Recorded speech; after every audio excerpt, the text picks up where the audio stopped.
Hi, I'm Janelle Shires, Youth and Family Program Director here at the Center for Spiritual Living in Seattle. Thanks for being with us today.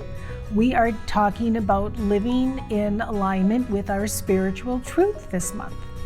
And what that looks like is talking with our family, our children, about what we can do to stop, listen, and act.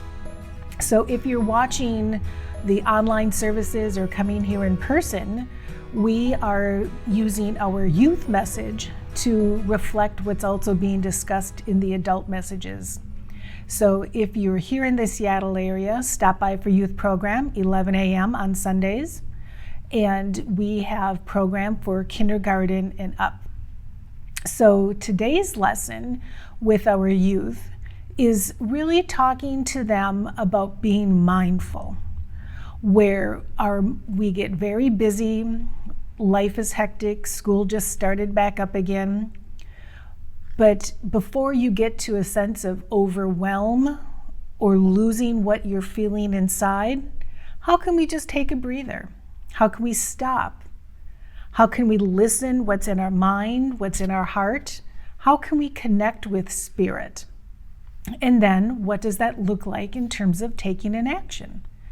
So with our younger youth, a really fun book that they get a kick out of is What Should Danny Do? And there's many other types of these books, but it's a book that you get to read a portion of the page, and then the group that you're reading to decides which page to go to next. And it's typically a probably not the best decision, or yeah, that would be a kind decision.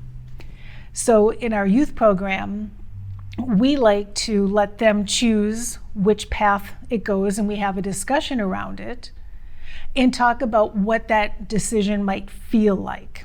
The feeling of I got some short-term gain on that, but long run probably wasn't the best decision. And sometimes we just go through all of the unwise decisions and have a fun time and talk about that. And then talk about what does a day look like of making really kind, thoughtful, mindful decisions. And then as the children get a little older, we also talk about intuition, where you're stopping and you're listening. And for that action, how do you use your gut? How do you use your intuition?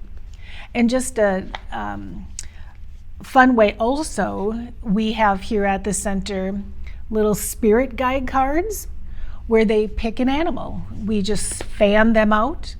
And what are you being called to draw? And it's really amazing how you get a message that, even as an adult, is, gosh, that's really what I needed to hear. And what might that look like this coming week? So with our older middle schoolers and high schools, we have the Science of Mind cards. And it's the same concept. We let them choose a card based on their intuition, what they're being called to pull, and what does that look like. And we have them take a photo, look at it throughout the week, and then we come back and we talk about how that looked, how they were more aware of that message. So please make sure you subscribe below. Let me know how your stop, listen, and act went for you. And let me know if you have any comments or questions. My contact info is below. Thanks for being with me.